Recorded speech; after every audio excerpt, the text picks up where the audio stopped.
tahu kemana. Ibu tuh hari ini ulang tahun loh. Masa nggak ada yang nemenin sih? Kadang-kadang aku nggak tahu harus bagaimana dan berbuat apa saat menghadapi anak-anak. Saya itu anak mama kebetulan. Oke. Jadi ibu buat saya adalah segalanya. Saya lebih dekat ke ibu daripada ke bapak. Sebenarnya pas menerima ini dan judulnya begitu saya agak ngeri karena ibu saya 90 tahun minggu lalu. Jadi saya mikir, waduh, kok kayak doain dia bikin filmnya ya? Ngerti banget karena saya nggak pernah kebayang kalau nggak ada dia gimana. Dan saya berharap sih sebenarnya penonton akan merasakan hal yang berbeda karena mereka punya rasa yang berbeda terhadap ibu, terhadap keluarga mereka gitu. Tapi kalau saya pribadi, kenapa saya mau melalui film ini saya share? Kadang-kadang saya yang tinggalnya sebelahan sama ibu aja mau ke ibu nanti dulu. Padahal tinggal jalan doang ya. 2 langkah ada lu soalnya. Itu kayak antar dulu deh. Antar dulu paling tinggal lewat aja, tinggal say hi sedikit udah gitu. Kadang-kadang sampai di telepon dulu, kan udah nggak pernah kesini baru saya ke situ gitu. Yang kadang-kadang ketika membuat ini, buat saya film itu spiritual journey ya, perjalanan spiritual yang membuat kita kadang-kadang menyembuhkan diri kita juga. Gitu loh. Jadi dalam membuat, jadi kalau semata-mata itu cuma technical menurut aku ya rugi aja loh. Kita udah spend money, time dan segala macam ya. Buat saya tuh perjalanan spiritual yang membuat saya berpikir kadang-kadang tanpa disengaja membuat kita kayak kena sendiri gitu. Duh, kok gue juga belum sampai ke situ ya? Kok gue di telepon juga gue scroll dulu ya, nanti dulu ya. Padahal kita nggak tahu kan kapan mereka akan tidak ada gitu loh. Dan menurut gue, kita pernah membayangkan bahwa itu akan menjadi sebuah penyesalan, tapi tetap kita lakukan juga anyway. Ketika di hari realnya gitu, tetap kita dulu lah. Padahal kita tahu bahwa itu akan merupakan penyesalan yang luar biasa. Dan penonton aku harap sih bisa selalu relate pasti ya ibu gitu, kecuali yang udah benci banget sama ibunya, tapi menurut aku enggak. Dan masing-masing pasti punya sesuatu yang mereka mau lakukan atau benarkan atau yang mereka mau perbaiki sebelum terlambat itu pasti ada. Dan aku berharap kita bisa bersama-sama, yuk, ini orang yang melahirkan kita loh, apapun kelebihan dan kekurangannya gitu, just being a son and a daughter aja, yuk. Banyak sekali yang ingin aku ceritakan, Mas. Atas ketentuan Allah, aku bersyukur, terima kasih. Banyak sekali pembelajaran hidup, ya Allah. Saudara yang nggak mau rugi itu gini, kalau kita dikasih pemain yang bagus, mereka harus ngasih dong ke saya. Masa gue yang nyuruh? Iya dong, ya kan? Nah, saya berikan itu halaman bermainnya. Blocking aja nggak saya blok loh. Terus kan mau ngapain, mau lompat tangga, mau apa terserah. Kamera aku ngikutin. Karena menurut aku, ketika mereka saya batasi, mereka terbatas tuh pasti. Oh jadi gue nggak boleh gini ya? Tuh gini ya? Meskipun mereka udah terbiasa di blocking ya. Tapi ketika gue kasih halaman bermain yang luas, itu gue happy banget karena pertama mereka akan membuktikan sendiri bahwa sejago apa sih masing-masing ini. Kan gue nggak ada safety net, gue nggak ada alat penyelamat buat mereka kalau salah. Kan langsung terus semua tuh gitu. Terus dan dari situ gue bisa get the best of mereka, sisi mereka yang terbaik dengan aksi reaksinya mereka sebagai manusia, keajaiban spontanitas mereka bereaksi itu nggak bisa kita dapat kalau kita terlalu steril. Reaksi mereka yang gitu loh, gitu itu kadang-kadang kalau kita terlalu tulis tuh nggak bisa tuh. Itu manusiawi banget tuh kan, nggak bisa kelihatan karena emosinya kan kadang-kadang ketika reaksi manusia itu terlalu diatur, manusiawinya hilang pasti. Nah mereka adalah manusia-manusia yang the best dalam bidangnya masing-masing di 4 generasi lagi. Kalau jadian satu ruangan gimana? Ya kan seru gitu loh. Iya kan? Itu kalau dari saya sih. Mas berikan Ranika dan Rania, mereka bekerja keras, Mas. Rangga terkadang tidak punya percaya. Hingga buat kalian, ini merupakan suatu pencapaian bagi kami, Leo Picture yang baru berdiri di tahun 2019. Tadi nonton, teman-teman semua udah nonton. Ini merupakan pencapaian sangat luar biasa. Begitu melihat teman-teman banyak sekali yang nangis di dalam bioskop. Senang banget.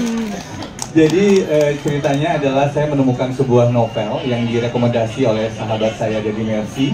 Lalu saya coba menghubungi penulisnya Mbak Nuy Nagiga yang berada di belakang.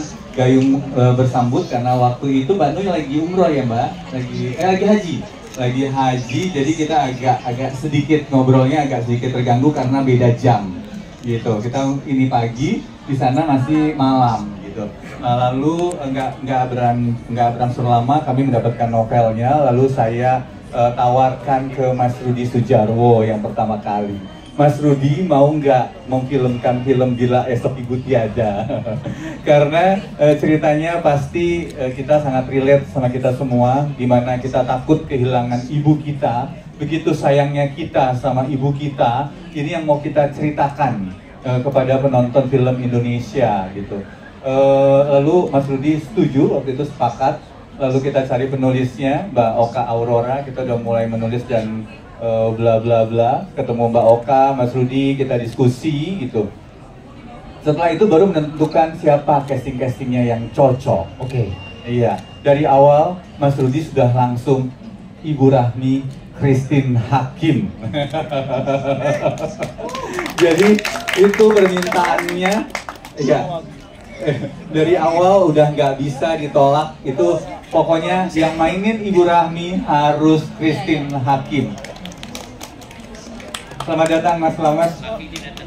Ya, sekali lagi tepuk tangan tuh one and the only Om Slamet Raharjo memerankan sosok Pak Haryo ya, betul sekali. Silakan Om Slamet. Mas Haryo, selamat datang. Lihat samping gua. Lalu selesai menentukan siapa pemainnya Ibu Rahmi, kami sepakat karena kapan lagi bisa bekerja sama dengan legenda perfilman Indonesia, Ibu Christine Hakim. Lalu saya sangat setuju, nggak pikir dua kali gitu, asal bisa meyakinkan Ibu Christine Hakim untuk ikut ke dalam produksi kami. Terima kasih Ibu. Lalu selanjutnya kami memilih 4 cast yang kira-kira siapa yang cocok memerankan anak-anaknya Ibu Rahmi.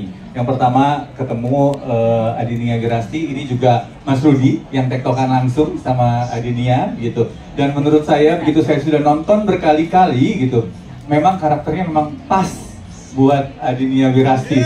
Memainkannya sangat apik dan aduh, saya nggak bisa berkata apa-apa lagi. Menurut saya bekerja sama dengan teman-teman yang sangat luar biasa ini merupakan kesempatan yang langka. Lalu Fedi Nuril, itu saya diskusi kira-kira gimana. Mas Rudi juga ketemu berapa kali sama Fedi gitu untuk sama-sama meyakinkan kira-kira perannya apa dan bagaimana. Itu diskusinya juga lumayan panjang. Lalu Amanda Manopo, kebetulan Amanda ini ada di manajemen saya juga gitu. Lalu tapi bukan berarti karena di manajemen saya lalu dia bisa main dengan enaknya, nggak gitu. Kita diskusi sama Mas Rudi, kira-kira ini assembly cast-nya harus keren banget gitu. Lalu saya ke Manda, diskusinya juga lumayan panjang sama Manda gitu, karena dia nggak langsung oke. Dia baca dulu skripnya, banyak pertanyaan, ketemu Mas Rudi baru oke, gitu ya prosesnya Man. Lalu ketemu sama Yasmin Nepper juga sama, saya kasih skripnya untuk dia baca. Dan setelah oke, ketemu sama Mas Rudi, gitu. Ketemu Mas Rudi baru oke, baru ketemulah. Dan yang lain-lainnya ini juga sama, semuanya melalui diskusi yang sangat panjang. Saya, Mas Rudi, sama tim casting kami, yaitu Butet Erlina, kami diskusi kira-kira kami memang pengen menyajikan yang lain daripada yang lain. Kami pengen membuat film yang sangat luar biasa. Yang dikedepankan adalah film ini adalah rasanya harus sampai ke penonton. Gitu ya Mas Rudi ya. Ya, saya rasa cukup. Thank you Mas. Diri seperti ibunya. Si bungsu, alhamdulillah cukup bisa menjaga dirinya.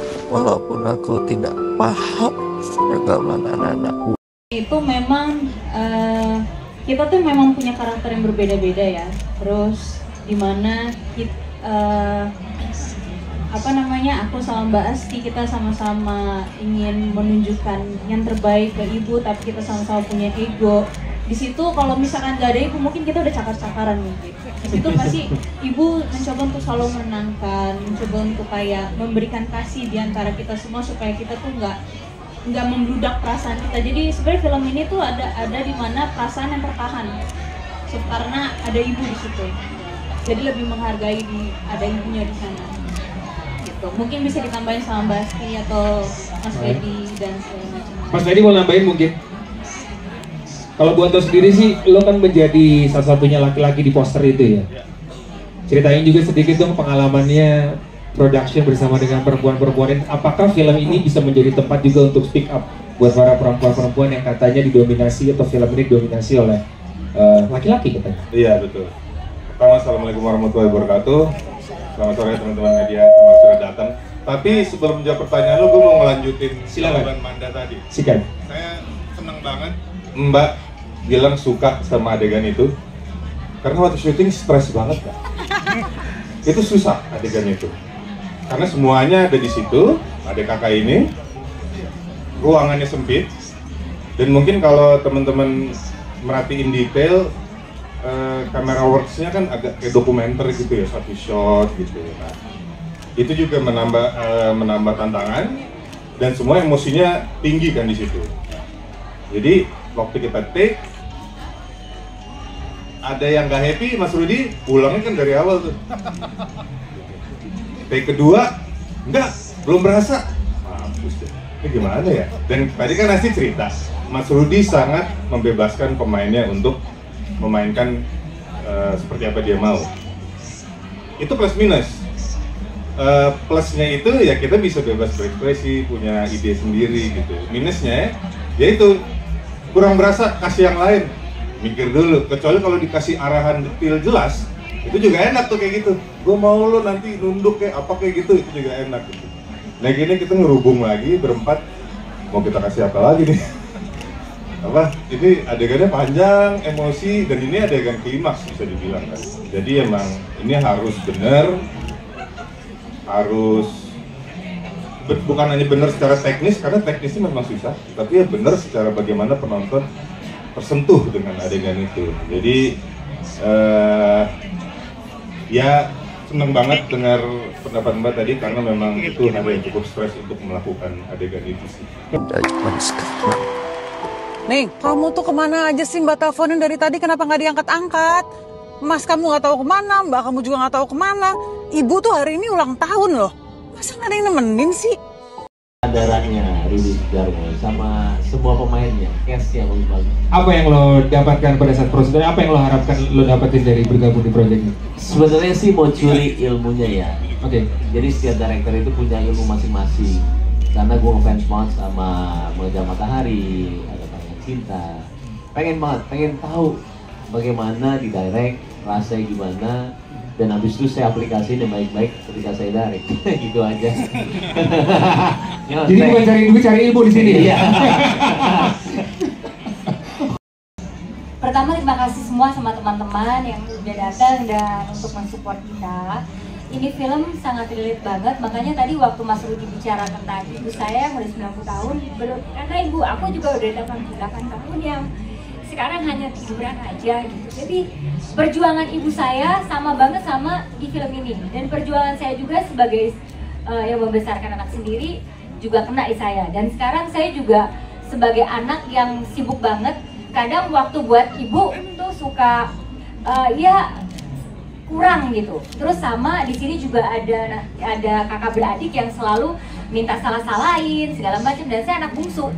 Udah persis banget filmnya sama saya, dan mungkin banyak banget di luar sana yang relate juga. Jadi saya kalau ditanya kayak gini pasti meneteskan air matanya nggak bisa habis, dan saya bersyukur banget bisa dipilih juga ikutan main di dalam sini. Bahagia banget bersama Mas Rudi dan para legend, semua senior-senior saya dan semuanya yang top banget. Terima kasih banyak semua.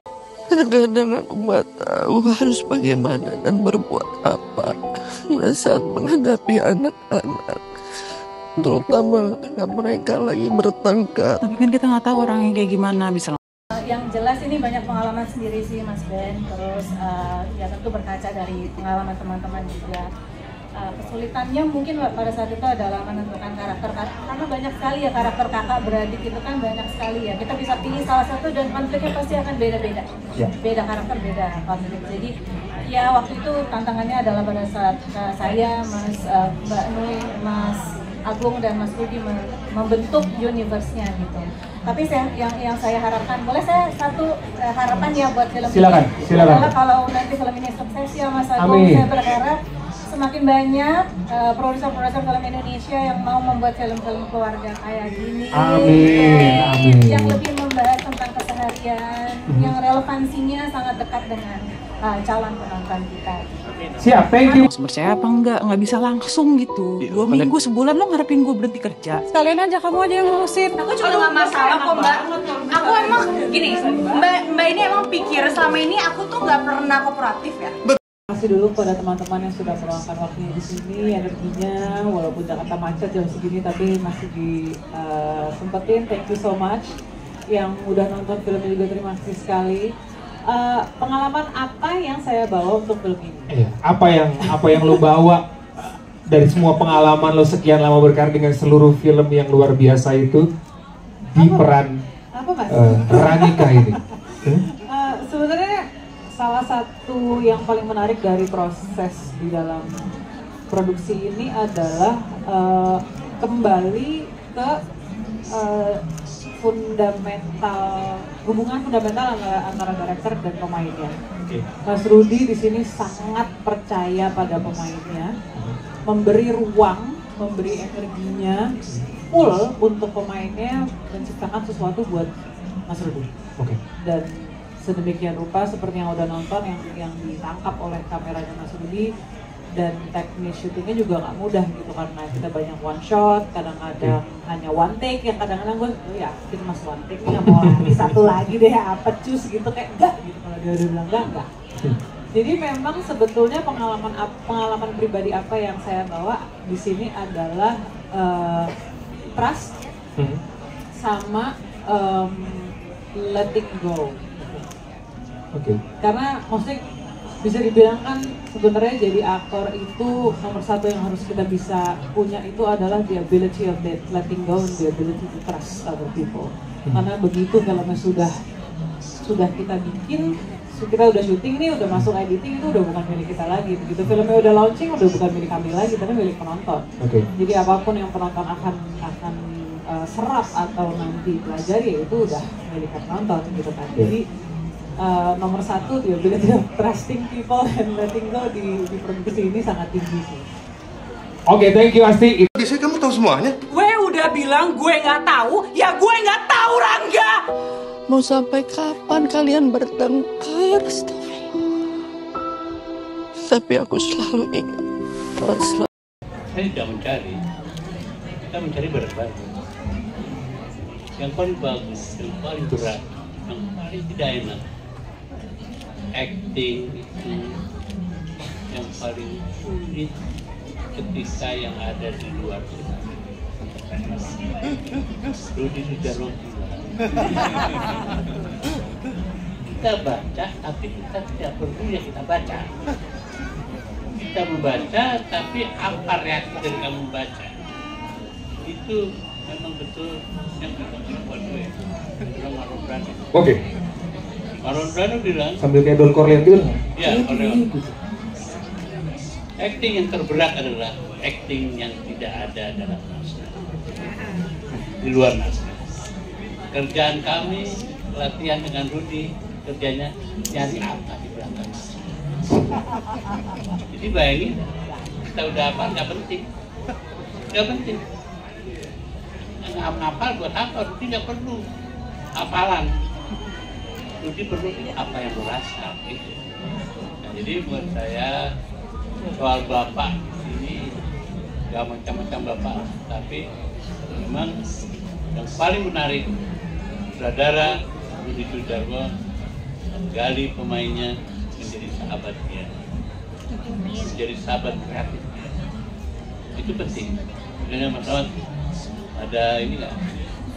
Ada pengalaman sama anak lo?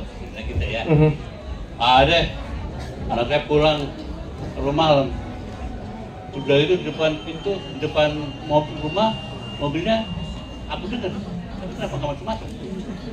Saya lihat, udah 5 menit, 10 menit, 5 menit, HP, kalau nggak turun, gua lempar batu. Terus udah turun lah baik, kalau pacaran di rumahnya. Sudah dia sebentar, perasaan bapak. Mungkin bapak semua sama. Waktu saya lihat istri saya digosipin apa, saya gak marah. Tapi begitu anak saya bersandar di pundak laki-laki, cemburunya luar biasa.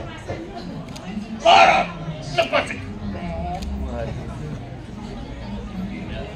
Bilang, jangan kampungan mas, jangan kampungan mas, jangan kampungan. Tapi anak itu luar biasa. Gak takut sama. Kalau aku baru pulang dari Bangkok, kamu lakukan lagi, buat selapek kepala. Lalu mengatakan, jangan batasi keikhlasan dan kesabaranmu. Jagalah dan jalanilah kehidupanmu dengan ikhlas dan sabar yang tanpa batas. Tidur yang nyenyak. Kenapa tuh Bu? Pertama kali saya melihat Ada Apanya Cinta, saya menangis. Itu bukan karena ceritanya sedih, ada kayak cinta nggak sedih orang sekarang aja ya, ada sedikit lah, pasti juga main ya. Tapi mengingatkan saya kepada almarhum Teguh Karya, gitu ya. Saya nggak tahu kenapa, tapi kemarin saya lihat itu film, directingnya Gus Dur mengingatkan saya pada Teguh Karya. Ya, saya terus lalu kemudian kita pernah bekerja sama juga dengan itu, In the Name of ya. Itu waktu film Indonesia masih terpuruk ya, tapi seorang Budi Sujarwo nekat dia bikin film dengan saya tahu dia nggak ada dana ya. Tapi kerjasama itulah yang membuat chemistry saya sebagai pemain dengan Mas Rudi sudah terjalin. Dan walaupun setelah itu juga saya ada lihat apa Mengejar Matahari gitu ya, yang filmnya luar biasa juga bagusnya, tapi kita jarang sekali secara fisik bertemu, batin kita tidak pernah putus. Sehingga waktu ditawarkan ini, oke, saya mau ketemu Mas Rudi dulu karena sebenarnya saya ingin tahu sampai sejauh mana betul-betul dia menginginkan saya. Kalau cuma setengah-setengah gitu kan ya. Nggak usah. Nggak usah. So Mas Rudi, alasan untuk Ibu bergabung di film ini?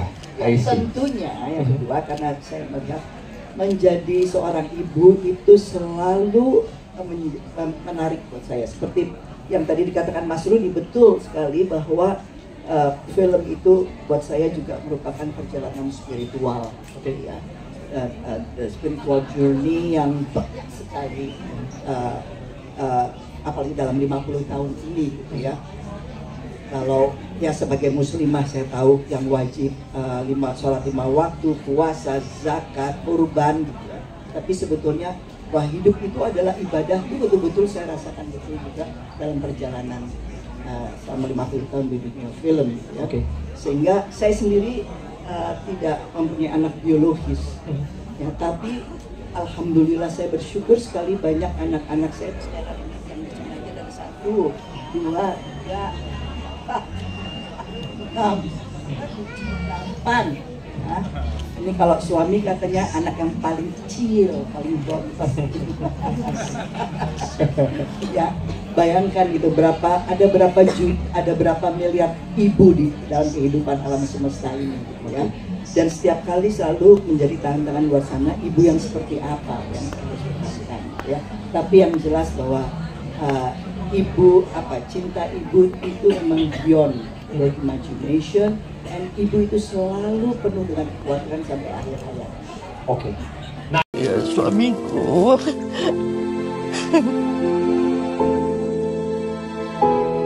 aku kangen.